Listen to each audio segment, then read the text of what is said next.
I want to welcome you. I'm Nancy Parsons with CDR Companies, and I have a wonderful guest with me today for CDR Live, Stephen Adamson. And I've known Stephen for more than about 7 or 8 years, I guess now, About that, yeah. roughly. Yeah. And I met Stephen actually in Madrid and for a certification workshop. And I want to tell you a little bit about what he's doing, who he is. And Stephen is the director of design and operations for IE Business School's Middle East Center for Leadership Development and Innovation. And he's also has been the director of general management and leadership programs for IE Business School in Madrid, Spain. He's led the design and delivery of new programs for IE's innovative and new personal development plan and flagship global advanced management program. So I just want to have Stephen tell you about himself, the work he's doing, their programs at IE, and I'll just let him start with that. Thank you, Stephen, for joining me. Thank you, Nancy, and thanks for the introduction. Well, as you'll all see from my accent, I'm neither American nor Spanish, even though I'm living in Spain. I'm actually from the UK, but I've been working in education in Spain for around 20 years now. And most recently, my responsibilities have been designing new programs for different levels within the executive education area, which is what brought me into contact with coaching, because obviously, what two things do executive profiles need? They need executive programs, but they also have executive coaching. So that's how we met and how I met Nancy as we tried to find a solution to work with that. The school I work at probably isn't familiar to many of you if you're in the States, but it's one of the top 10 schools in Europe. So kind of the equivalent of an Ivy League school, but in Europe. So we work, for example, our partner schools in the States are Brown and Chicago. So that kind of gives you an idea of the level it's on. So, a high level school. And more recently, I'm responsible for finding solutions for corporate businesses who want to do programs with us. So I adapt our existing programs to fit the needs of corporate clients, particularly right now in the Middle East, because it's an area which is growing so fast that we decided to focus on that. So yeah, that's kind of a background of who I am. In my spare time, I'm also a professor of leadership and corporate culture and decision making. And when I have a little bit of extra time, which is not very often these days, I also do executive coaching as well, because I am actually certified in the CDR tools and the Marshall stakeholder-centered coaching methods as well. Great. So that's my background, I guess. Yeah, and actually at your programs, you've been able to use that hybrid of Marshall Goldsmith and then also CDR assessments within your coaching of those in those executive programs. Is that right? Yeah, exactly. I mean, that's kind of how I discovered CDR now, is that we had a situation where we were asked to include coaching into our programs. And we didn't really like how it was being done in a lot of programs, particularly in Europe. People were talking about coaching, which wasn't really coaching. They were doing group coaching rather than individual coaching for cost reasons mainly. They maybe weren't using certified coaches. They were using tests which people had seen before, because you don't want to be doing the same tests over and over again. So we don't want to go to a client and then make them take a test they've already done, maybe as part of a development plan for their company. So the president of our organization asked me to design a coaching process to go into all of our open programs in English and in Spanish. Now, at that time, I wasn't a coach. I didn't know very much about coaching. So I did what any sensible person would do, which is phone a friend. And I phoned a lady called Martha Williams, who's one of the CDR coaches as well, and actually a coach with many years of experience. And I asked her to help. And so she recommended a few things, that we should try out some different tests. And one of those tests was, in fact, CDR. And so one day I found myself getting feedback on my test results from Nancy over the phone. She was in Texas, I was in Madrid. And it was the only test where I kind of had the feeling of getting real insights from somebody who'd never met me, didn't know anything about my background, and was giving really useful insights. So we chose to use CDR for that reason. But then we decided that we wanted to actually kind of improve the overall process. So CDR is a tool in our coaching process. Now, one of the problems you have when you're designing coaching for a program is that we have limited time. We can't do unlimited sessions. We have Right. to do 7 or 8 hours of coaching and get a result. So CDR helps us get there faster, but we also have other tests. We do a test called the AEL test, which is actually run by Marta's company called Amazing Leadership, and we do a test which is leadership styles, essentially. And then we do a kind of questionnaire. It's not really a 180 or 360. It's a questionnaire where we're asking people's colleagues to give their feedback on that person as well. And then we have an action plan, and then we actually develop the action plan with the coachee, and then give them some feedback. We measure the results, and then close out the system.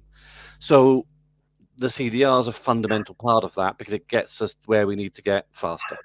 Right. That's kind of how we met, right? That's yeah, exactly. our very first call where you were asked as a favor to coach this guy from the other side of the world, and here we are today. So that's right. And I do think that that's the real value in the assessments we use, is that fast forwarding results. So like from day one, if we're in a coaching engagement, it's not going to take me months and months and months to get to know you and to get to the real heart of the matter to help you. Right. So, we don't have months. We have, I say, maybe 4 or 5 sessions. So the very first session we do is usually 2.5 hours, and it's getting a bit of background about the person, get the context, and then giving them the results of the CDR. Right. And then we're ready to go. And then from then on, we're getting into the action plan and getting behaviors adjusted. We're trying to limit the scope. We don't promise to change someone's entire outlook. We try and change 1 or 2 behaviors at most. Sure. But it just gets us there, as I say, very quickly. So by session number 2, there's 2 things have happened. We know the person. They've already felt they've got a lot of value because they've got all the feedback from the CDR. And also they've had a chance to get to know us as coaches. And so if there's a problem there sometimes with the fit, with the chemistry, you also can change that really quickly as well. Great. So yeah, it's something we've been very happy with. And we actually implemented this into all of our open programs in executive education, 2 of our executive MBA programs as well, including the one we do with Brown in the States, and into a number of our corporate programs as well. Now, as years have gone on, some things have changed. Some programs now have changed a little bit their style of doing coaching, but it's still something we're using for a lot of our top customers, and we're very happy with. Oh, great. No, yeah, it makes sense. So can you tell us a little bit about what those programs too? You've now been rolling them out throughout the Middle East. Is that correct? Mm-hmm. So how's that all going for you? Yeah, I mean, it's a big growth area. So the Middle East is booming right now. And sure. And it's changing very fast. So a lot of the ideas we have, and I'm sure a lot of people in the audience have, about how the Middle East is, are no longer true. Maybe they never were true, but they're certainly not anymore, right? It's opening up very fast. There's a lot of work to be done to help people get up to speed, I guess. And one of the big priorities in countries like Saudi Arabia is they want their own people to start being in executive leadership positions. For many years, they've had people, expats, a lot of Brits, a lot of Americans have been there working in these roles, and now they need their own people to take over, because they want to be a developed and more modern country. They're also bringing women into the workplace and trying to they actually have the goal of having 50-50 level of inclusion in the workforce by 2030. Now that's a long way to get to, but it's moving quite fast. So we've got a lot of roles there about teaching people how to manage teams, teaching people the technical skills are usually pretty good in these countries, but sometimes it's the management skills which have never been taught. So where they need this individual coaching, how to manage diversity, how to manage these changes, right? So it's very easy to say we want 50% of the workforce to be women, but you need to train people on how to manage this diversity and also why they should even want the diversity, and so we're very involved in this kind of executive program, and the truth is it's really interesting. It's very satisfying because you do feel you're making a difference. You do feel you're helping change some management practices and behaviors for the better.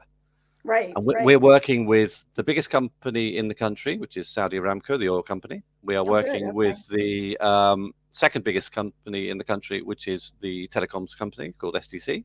And we're working with a number of the government ministries as well, like the Ministry of Health, Education, Finance. So yeah, it's a very interesting area. Not somewhere I ever expected to be in my life, but things happen. And one time I was happily running programs in Chicago, and now I found myself in a slightly warmer part of the world. With a very different group of people, but and yeah, the coaching is absolutely as relevant there as it is anywhere else in the world, but they're a little bit less used to it. There's one particular area which is interesting, which is a lot of the people we're dealing with are not used to receiving direct negative feedback. So a coaching system can help because it's not just talking negatives. The CDR is looking at positives and negatives. It's looking at concrete behaviors.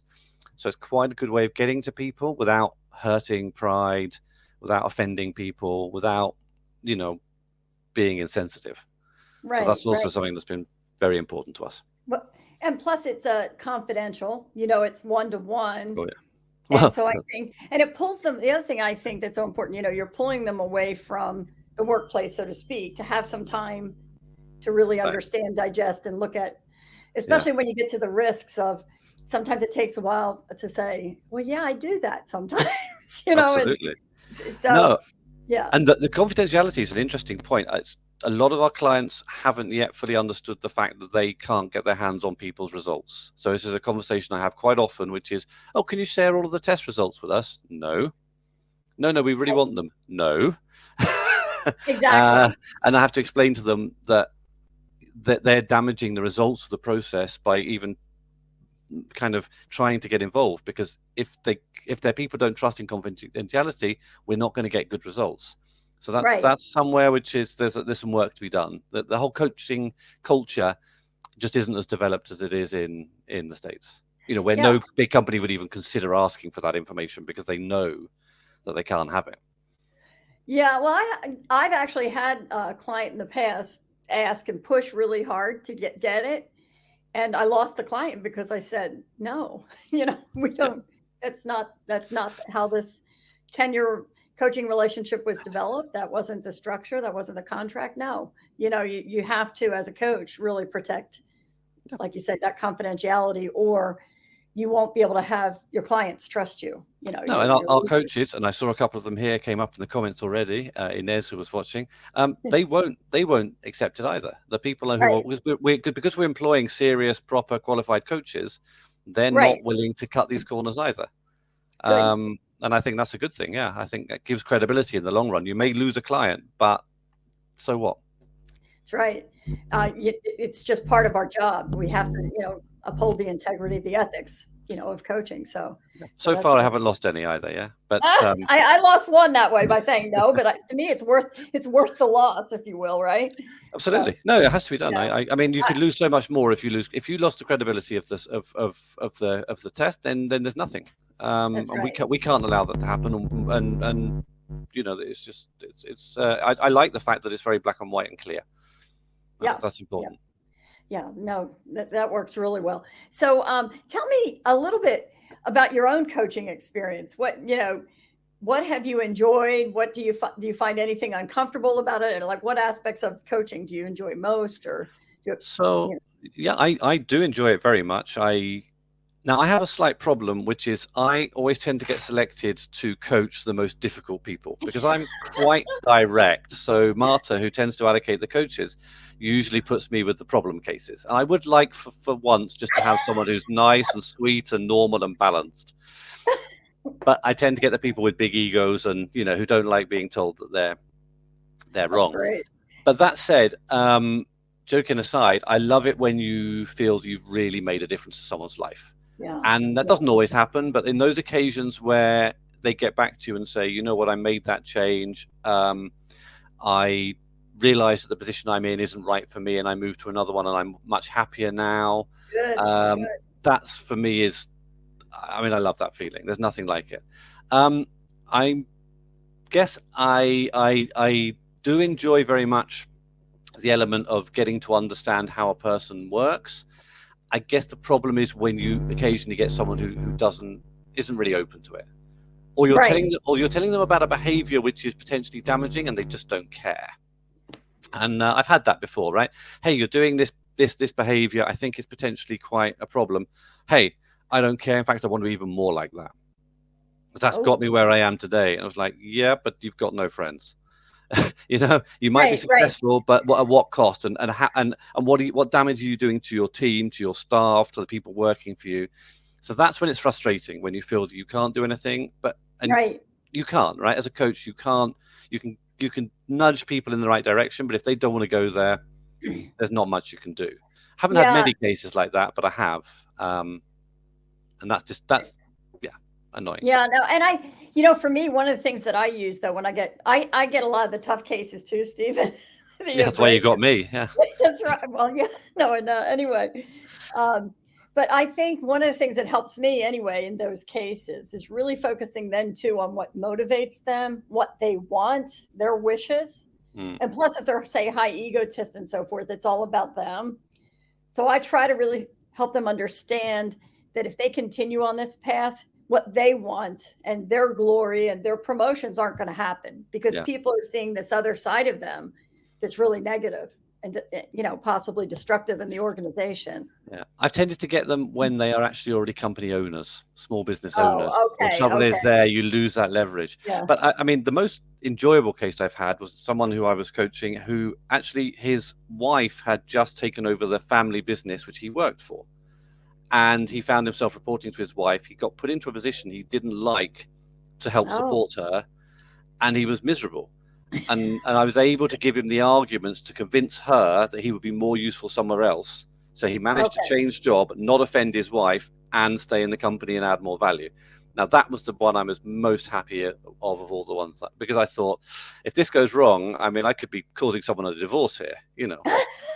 Um, Well, it sounds like you did just the reverse. You really probably saved the thankfully, meeting of that marriage. thankfully not. But I mean, you do sometimes feel that you have to, like a marriage guidance counselor, you know, when it crosses into personal territory, as it does Right. sometimes, it can be I interesting. know.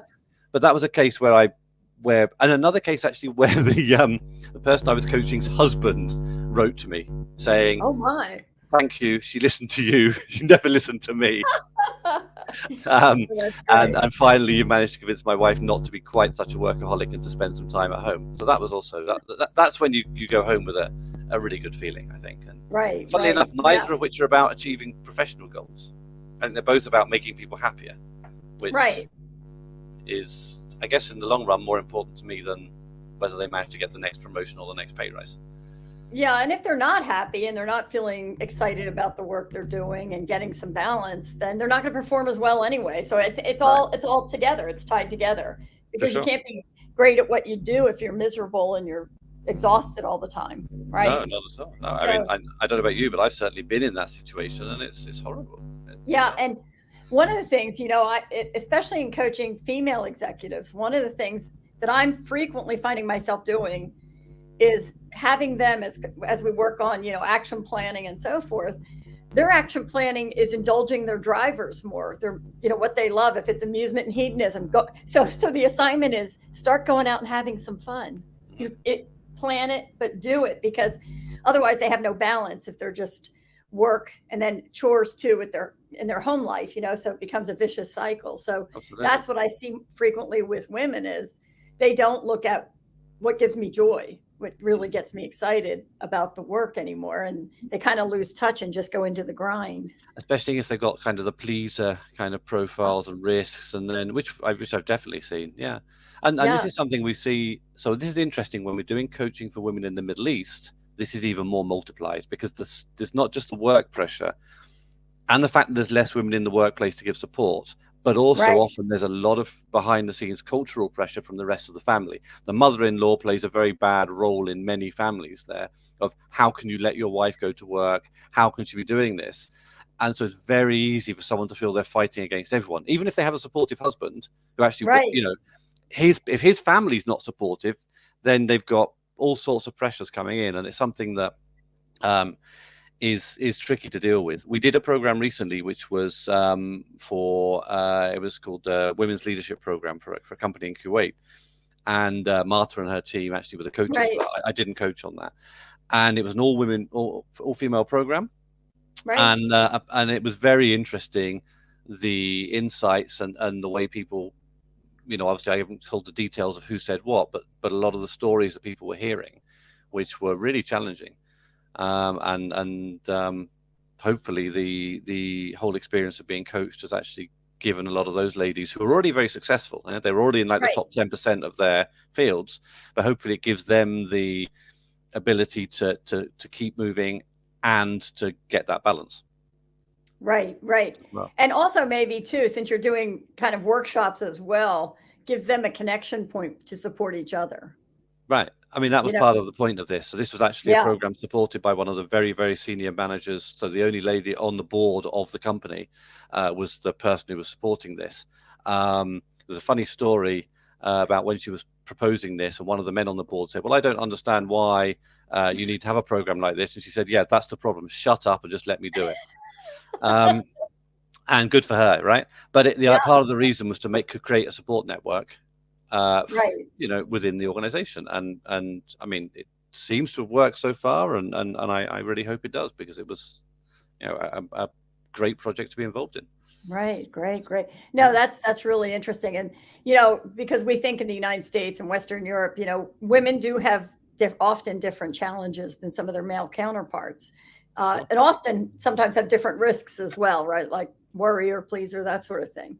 Well, we did a And study on even this, right? I don't know if you're yeah, correct. We did a study a few years back where we looked at the results from our Latin American and Spanish students compared to US and European students, but more interestingly, when we looked at the women in different levels, which in fact was the information you included in your right, book, right? right, And that was fascinating, right?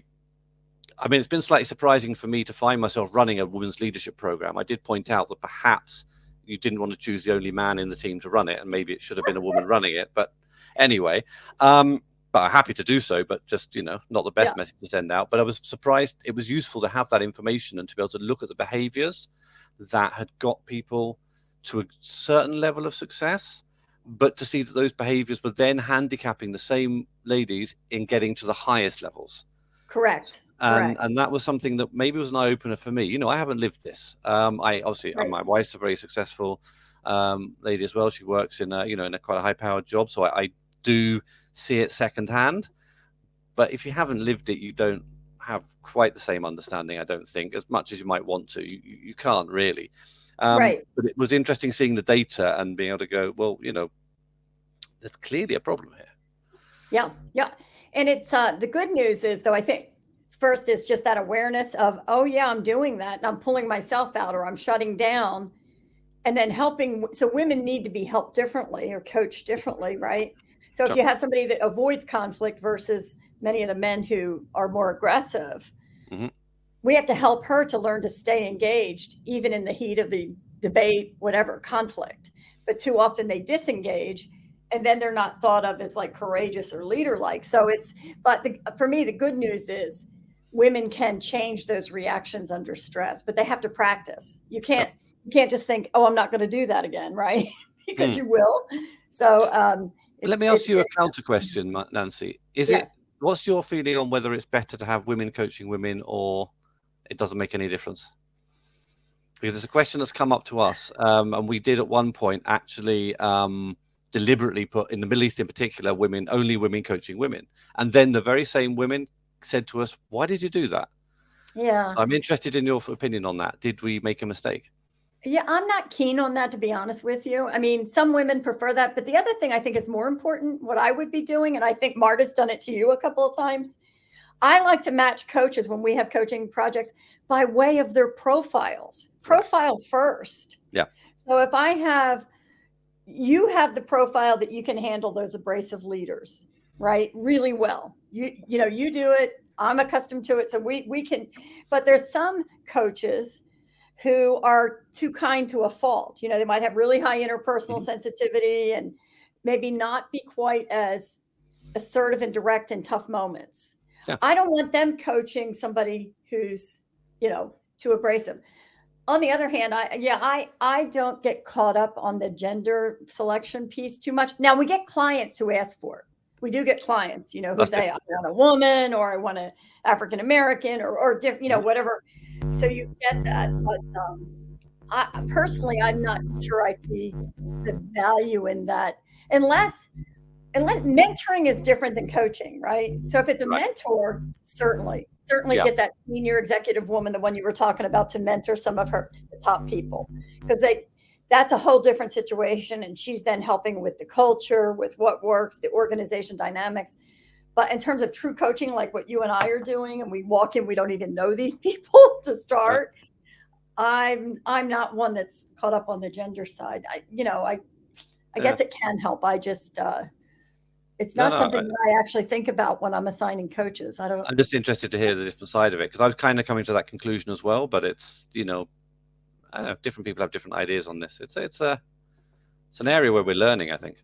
Now, I do think though, in teaching workshops, uh, it might be more helpful to have women teaching those workshops, just because that might be a little different. That's a different scenario. But on the one-to-one coaching, does that Well, make with, sense? with the teaching, I actually have a very different policy, which is that when I have a longer program, I try and make sure that we don't just have women teaching the soft skills. It's very easy to go, okay, yeah, women teaching leadership, HR, communication skills. But I think actually where it gives a really good impact is when the person teaching strategy or finance is a woman. I Okay, think that good. sends a very powerful message. So I like to try and mix it up in that way and say, hang on, let's not force the roles here. Let's show that anyone can be in any position. So in that kind of program, I'm more worried, funnily enough, about the hard skills than I am about the soft skills. Yeah, and the other thing that we've done, now we're not teaching the same type of programs. We're doing, authentic leadership, using the data, that kind of thing. What I found most effective is two people who have very different profiles and approaches, because then they're tag teaming, but they're different. So the attendees get to experience, different differences as they go through this, Yeah, you know. exactly. Also, yeah. So, but that's a great question on the gender, on the selection side. But Well, you can imagine that the conversations about diversity we're having in the Middle East are very different from a conversation about diversity you'd have in the States. Oh I mean, yeah. there's still a long way to go. And I kind of throw it out when I'm talking about these issues there. I do sort of say, be aware that you might think you're being super diverse here, but, there's a lot of levels of diversity that you're not even thinking about yet. So Right. there's a long way to go, but at least it's moving in the right direction. So Yeah, yeah. And I think one of the challenges for me, like in the book where we found those differences and so forth, we focused on trying to help the women. But I think the other side of it that we need to move forward better is helping those male executives understand the differences too.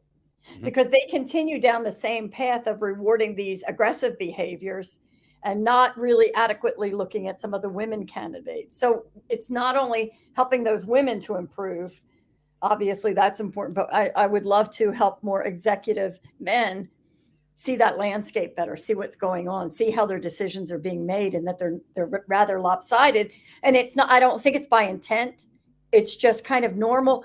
If I see somebody, if I'm at a high level meeting and I've got a woman who never speaks up, what am I to think? And even whether I'm a woman or a man, she doesn't appear leader like, right? But it's obviously more you do about speak up and you're accused of being bossy, so Oh, or that's aggressive. true. That's true. So Women. That's true. Of course, in the book too, women get judged more harshly for their risks. So if a woman is an egotist, she's kind of, excuse the expression, she's kind of a bitch. And the man, he's just sure of himself. He's just confident. Well, not for the record, my boss is a woman, and almost my entire team is full of women. So I'm kind of, it's I'm kind great. of quite used to this, and I wouldn't have it any other way. So Yeah. Now, and I guess in my career too, I don't know.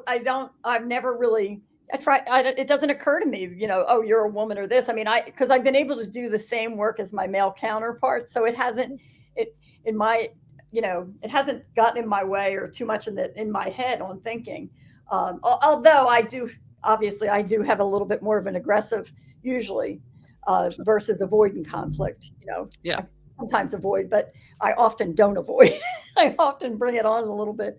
So, Yeah, but I think anyway, there's nothing wrong with that, right? I mean, well, right, right. I'm the same. So what can I say? So. It's so funny. Like you said, when we first met, the first time we met, I debriefed your assessments by telephone, which was great. And then when I came to Madrid to do that workshop at that particular time, and I maybe a dozen coaches or so, and I remember Marta had me do. And you were so kind and brave to allow me to coach you. Remember we did a sample coaching session in front of the Oh group. yeah, I I have to remember tell very you, well. Yeah. I had never done that before. That was my first like exhibition Yeah, coaching, it especially was live. mildly terrifying. It was like, but Being it was coached with all of your good and bad points being, open for everyone to see. It was a you were challenge. you were such a sport. And but I'll tell you, even for me, I was very anxious about it. I was like, oh, Marta, no. But it in the end, it went very well, I think. Yeah, I think it was useful, wasn't it? But and I think what was important there is, I guess, I trusted the people in the room Oh to yeah, take it in the yeah, right way, right? I wouldn't necessarily yeah. do that with people I didn't know already, but because they were coaches and they were people who been selected, I felt a little bit more comfortable. But yeah, it was an interesting experience being there and trying to have a frank and open conversation. It's like, imagine being in therapy with an audience. It's like um, Exactly. it was a strange experience, but I think it helped people see how the coaching process worked. And I think, funnily enough, I'm not someone who's great for trusting or sharing. That's not in my Right, profile. So actually, it was quite good for forcing me to be more open about issues as well that I had, because I had no choice, right? right. So it was an interesting experience, yeah, and not one I necessarily plan to repeat anytime No, soon, no. But because yeah, it was quite you feel quite vulnerable in those situations. But I'm glad we did it, and I think it was the first time you'd ever done it, right? It was it is. It is. It's the yeah. only time I've ever done it live. Now I've since No one then, else is crazy enough no one to. else will do that. No, Yeah. but since then I actually did like the two, where we recorded them, but we Mhm. hid their last names, that sort of thing. Yeah. Um, so that, but because what we use them for is coaches training if they want to go in and look, just like we used it there, it was to help those coaches, Yeah. experience what the process is like. Yeah. So I think it's a learning tool. That was the main purpose. But like I say, I always think about that. I mean, I was probably as nervous as you were at that point, because obviously all these years, and this year we're actually 25 years in business, but all these years, it's always confidential between, Yeah. you. I think you thought I might like sue you if it all went wrong or something. that Thank goodness I had already coached you, and so Exactly. if we hadn't, I wouldn't have done it. If I No. hadn't already coached you, I would have never done that. Yeah, And we only did I wasn't 2 years. getting any bad news for the first time. It was kind of like, Right, and also, to be fair, there was nothing there that I kind of didn't agree with. right. Like, there might be things I didn't particularly want to acknowledge in front of other people, but there's nothing there that I thought, oh, this is crazy. No, this isn't me. No, no. Yeah, I mean, I recognize the faults and the flaws. For anyone who's listening who knows the CDR test, you have the risk factors, and I have a wide selection of them, quite high, basically. Um, Luckily, I'm not an egotist, but a lot of the others are quite high up there. So that was an interesting part of the experience to go through. But yeah. But you also have that very entrepreneurial type profile too. yeah, The big idea, innovative. And so you tend to be open to risk a little bit. You're not risk aversive, so no, that's another reason you were able to do that. And we did a scaled down version. We obviously didn't do the 2.5, 3 hour feedback, but it was it's just something for the memory books. But it did inspire me to at least do a couple more so people can I'm glad. see what it's like. And now we of course have CDRU coach, which is part of Yeah. it. It's not the two-way, but at least we use that as a training tool now for coaches so they can kind of see what the process of feedback is like. Yeah, exactly. And It's that's one of the uses of the CDRU, right? I mean, apart from the other obvious one, which is kind of making it more accessible to people who can't maybe right, do a full coaching experience. And we haven't managed to include it in any programs yet, because particularly in the Middle East, there's a certain hesitance to do things online. And so if they're right, already nervous about being coached, they're not quite ready to take that step. But sure, I've seen a couple of clients and people I've dealt with in the past who I think would get value from it. And now we're beginning to get people want to do coaching to a wider range of people in their organization. good, And, good, that's the way to go. I think as people get a bit more used to AI, and there's been a big jump this year in terms of right, people's understanding of what it even is.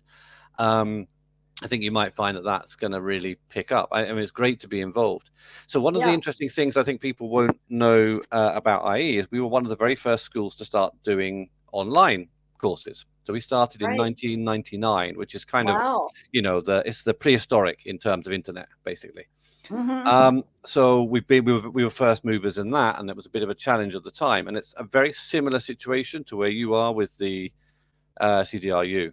Like you Right. took a Right. risk and you went for it quite early, and it takes a while for it to catch on. Yes. It goes a little bit more slowly than we hoped, but I think it'll still, when it does suddenly explode, it'll be great to have had that experience, to be there.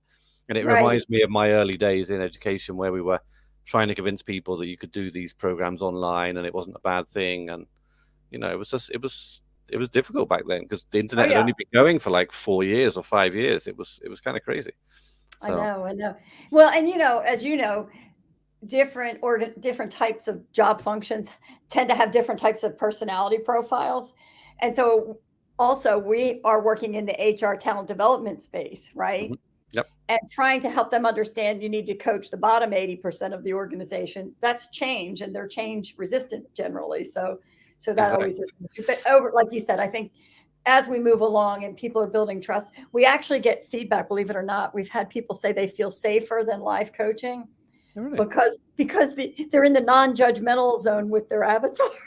Yeah, well, And they can pause it when they want to. But actually, tech people, financial people who are introverts, they kind of like it too because they're feeling just safer that way, which so it's moving slower than we like, but at least it's moving, right? People are right. getting it. And Exactly. And at least it's there on offer. So I mean, I've tried it out and had a look at it, and yeah, it's a great idea. So yeah. let's see how that's gonna go in the future. But I don't, we'll see if we manage to use it at some point as well. Yeah, We the had other we had a thing, client just the other day actually was asking about this. They were saying we wanted to do coaching for their new employees who are graduates with like 1 year experience, and they wanted to do coaching for them. And that's not a profile I've ever seen coached before. right. Um, really. And I think in the end, what they've really wanted is more mentoring than coaching. I think, as usual, there's Yeah, the yeah, issues with what are we really calling things, and between coaching, advising, mentoring, whatever. But I think it's interesting that. So one of the interesting changes that's happening with all the technological changes is people's early jobs when they join a company, they actually have more responsibility than they used to, because all right, of those very menial jobs have been taken over by automated processes.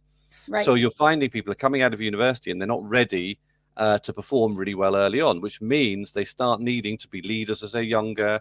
They start needing to take decisions when they're younger, which means the need for coaching also is moving to a younger age group. Um, Absolutely. and I think a few years ago it would have been almost impossible that you'd be coaching anyone in their 20s, unless maybe they were in a family business. It'd be very Sure. rare cases, right? But it'd be unusual, right? Mm, Right. 30s, sure, yeah, and 40s, 50s, absolutely. That was the bread and butter. But now it's becoming more and more of something that's in demand, and it's a challenge because coaching someone who's only got 1 year's work experience doesn't give you a whole lot to go on, right? But I'm seeing that as an interesting change in the industry as well. So Yeah, well, though, the way we're looking at it too, after all the research and all the work we've put into CDRU coaches, that when you think about it, though, being self-aware earlier, so it's about being more self-aware okay. earlier. Mhm. It's going to help them tremendously because it does give all those insights.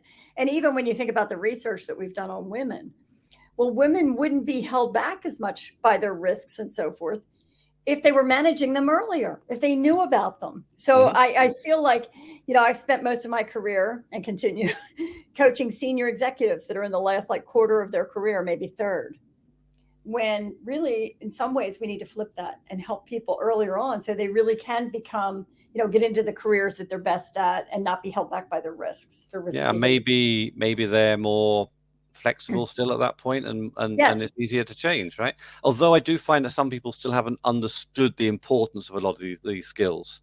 So we teach them soft skills, and they kind of say, "Well, we don't understand why we've got all of this. We want to be learning how to be project managers. We want to be learning financial skills." And you're like, what you haven't understood yet. I'm beginning to sound old when I say this, but what you haven't understood yet is that those aren't the skills that are going to make you successful or not. The skills that Right. can make you successful are going to be, can you communicate? Can you work in a team? Even if you're an introvert, can you somehow give value and find a way in which you can be enough of a team player to kind of tick that box and carry on your own route? Um, Good. can you take decisions well? Can you solve problems? Can you be creative? That's what's going Absolutely. to add value. And it's a struggle sometimes getting people to see that early on in their careers. But there we are. We'll do what we Yep. can. And can you develop people? I mean, developing and building your team to perform is so important. So Right. helping them see the value and have the skill sets to do that and to understand it. Yeah. The kinds of things you're It's teaching, a just fascinating critical. area, right? It's there's a lot of work to be done still, but Yeah, yeah. So I think you enjoy this type of work quite a bit. Is that? yeah, absolutely. I mean, I never thought I'd be in this sector. I actually come from a sales background, so quite how I ended up in education, teaching leadership and coaching, I mean, who knows? But um, yeah, it wasn't my life plan, but I guess I must enjoy it because otherwise Yeah, I wouldn't be here. No, I mean, it's something that I find very rewarding, but I also I think you can make quite a big difference here. It's a way of having an impact on organizations, on way people are treated at work, even on the way countries are developing. Looking right. at some of the organizations we're working with, Exactly. and I think that's important. It has an impact for me. Um, so yeah, it's something that I very much enjoy, and I hope I'll be able to carry on doing for what remains of my career. So Yeah, and I just think it's refreshing to see that you're doing this at IE Business School, because what we see in leadership when we're working with leaders in the private sector and so forth, too many of them haven't had this. Too yeah. many of them, and have gone and gotten their MBAs and what have you, or gone to exec ed, and they've never gotten this level of self-awareness and the things that you're doing. So I'm really delighted that you're doing it, because I think it makes all the difference. Yeah, it's one of the things obviously every school has to find their niche, right? To Right, right. separate themselves from other schools. And an MBA, at the end of the day, an MBA is an MBA, and the contents are pretty similar. They're better or worse taught. They're done with extras and add-ons. But if you can add in a coaching process without pushing the price up too much, because let's be honest, that's Exactly. very relevant here. I mean, the cost of coaching an individual person in this kind of process probably adds $2,000 or $3,000 onto the cost of the program minimum. Now, in an MBA, that's not so relevant because they're Right. already maybe paying 70,000, whatever. I mean, our most expensive MBA is, I think, $120,000. So, Right. not such a problem. It fits in there. But in an executive program, which might be, 15, 20,000, which is already a big investment, you add another 3,000 onto that, people are thinking twice. However, if you look at the value that adding a coaching process onto a program like that gives, I think it actually gives far more value than the increase in the cost. But we have to Absolutely. be careful about that, and we have to be very aware that it has limited goals. We can't give as good a coaching service as you would if you were dealing with an individual client, just Right. because we Well, can't give like so you many said, sessions. But it will yeah. be half the price, and it won't be, oh, and we need a few more sessions. You don't have that option. Our Right. coaches, for example, absolutely cannot be selling their services in the sessions. That would be a big problem. Exactly. So you can't, very occasionally someone will come and ask if they can carry on contracting that coach and work with them, and that's fine, but it can't ever come from the coach, right? Absolutely. Which is a slightly different situation we have to other coaches. So we have to give good value at the same time as being realistic in what we're promising. Yeah. Yeah. Right. And But I think that's something we can't overpromise. You have to be very right. careful about that. You don't want to But I disappoint. do think, for me, at least in my experience, just having that new level of self-awareness, then they can drive their future development in the best ways for themselves. Yeah. But if I'm not clear on who I am, where my real strengths or risks are, then often the development misses, right? Then we go to things that maybe aren't best for us, or we move into a job role, like you had talked about, the one who was in the wrong job, needed to Yeah. move, um, I've had a it, couple like that, right? Yeah. I remember one poor lady who we got the feedback from all of her colleagues, and their feedback was, we think she'll be very successful, but not in this industry. But everyone said the same thing, and wow, obviously this was a big shock to her. But then when I spoke to her about a year later, she said, "No, I've changed industry. I'm much happier, and I'm doing way better." right, But good. exactly, and part of Yeah, what you're I've doing had often those. yeah, Yeah, when you're doing an MBA, you're often looking to change career. So it's also a good time to reassess, what are my motivations, what are my drivers, am I fulfilling what I want from life through this position I might want to take after I finish my MBA? right. Because you have this kind of challenge to have a return on investment and pay back this money you've spent, and take the best paid job. And that's often, I was going to say not always the best option. It's often not the Right. best option. Exactly. You know, I mean, who hasn't moved to a job for money and then realized they've made a terrible mistake? Right.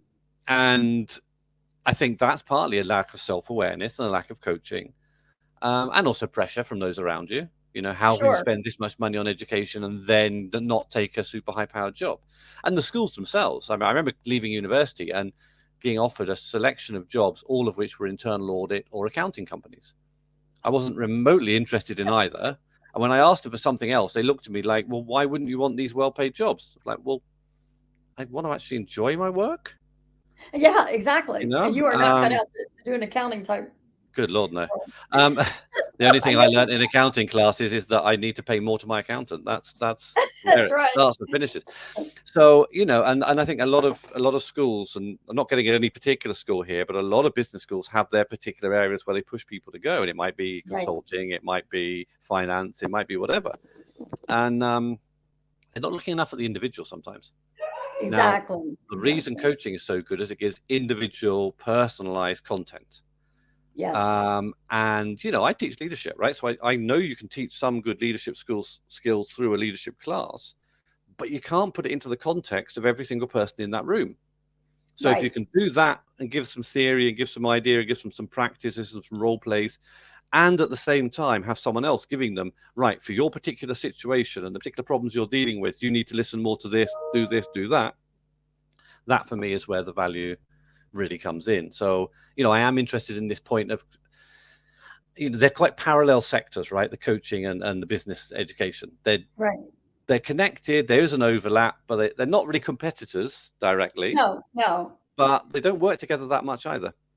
And I think it's something that we found has been very positive to combine those two things. So, Great. Great. yeah. So as we start to wrap up now, what advice do you have for aspiring leaders? What's your advice from Stephen Oh, that wow, they that's quite a question, isn't it? So, all right, my advice for aspiring leaders is firstly, absolutely get to know yourself, learn to manage and regulate your own behaviors before you start trying to regulate other people's. Great. So I think emotional intelligence, get it as good as you can. You know, not everyone has emotional intelligence to the same level, but self-awareness is one of those Right. elements. So if you're self-aware enough to know your problems, you're at least like some of the way there, right? Right. Communications is everything. And that doesn't just mean being a good presenter. It does mean actually taking the time to get to know the people in your team, understand them, you know, invest time in your team, understand their individual situations, and they will perform better. Right. So I guess it boils down to treat people well, not just because it's a good thing to do anyway, but if you treat people well, they will work better and they will give better results. So whichever way Absolutely. you look at it, it's better for you. Likewise with diversity. You don't have to believe in diversity because it's something you're passionate about. Just be aware that having diversity in your teams and as a leader, having diversity around you is going to make for better results and a Abs- better experience. So you can do it either because you feel it's the right thing to do or just because it's the most successful and productive thing to do. I don't really care which, just do it. exactly. Right. Yep. And that's I often agree. what I use in these diversity classes. I go, I don't need everyone to be a passionate feminist or whatever, but just be aware that you're missing out on something if you don't employ women in your teams and listen to them once they're there, because it's not Exactly. just about employing and having 50-50, right? So I guess Yes. that's kind of where I go with leaders. I'm like, so get to know yourselves and do these things, treat people well, and it will pay off well in the long run.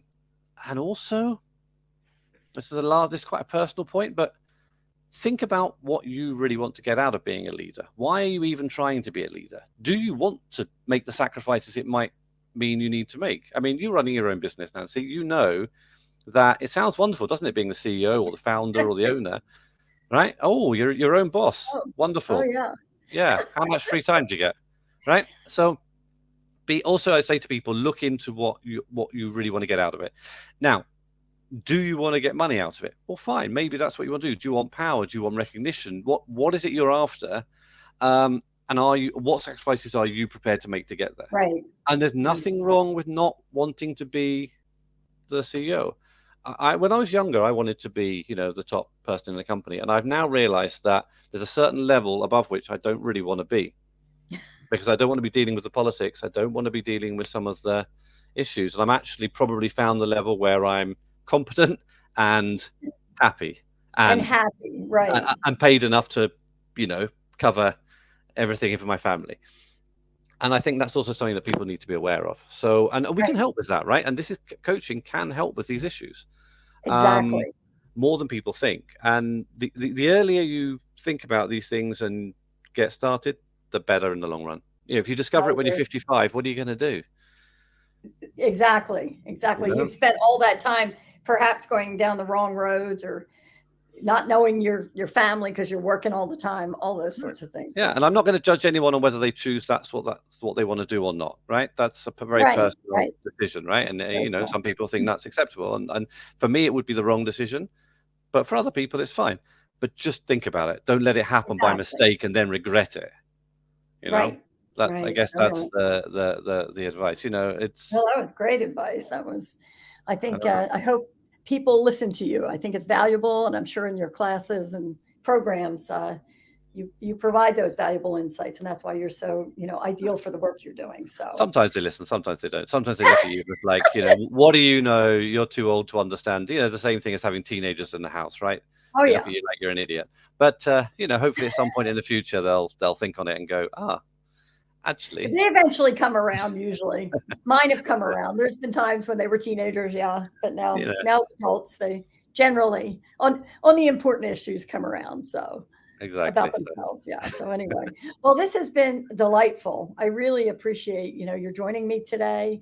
I know that our coaches and leaders will get a lot out of this. And where can they contact you, Stephen, if they want to say hello, get to know you a little more about your programs? Sure. I mean, I can put in the chat. I'll just put actually my email, and you can absolutely reach out to me here at any time.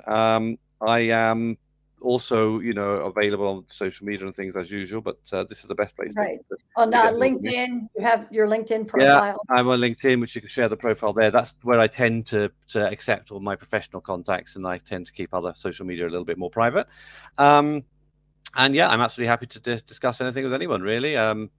Also, I would give a shout out, as I've mentioned several times, to Marta Williams, who's our colleague and who's actually organizes a lot of the coaching that we do with in Spain, and with like 25 coaches that we work with. So also, you can reach me through her, and it's a company called Amazing Leadership. And you can get in touch with me via Nancy as well, who knows where to find me at all times. So Great. Thank you. And the CDR team and I have always been in touch, as you know. So great. And we can put you in touch with Marta too. So, they tag team and work together. And, but thank you so much. Like I said, I really enjoyed it. We so enjoy our relationship with you, and thanks everyone for attending. And we will have to say goodbye right now. So I appreciate it. Thank you. Thank you all. It's been a pleasure. Take care.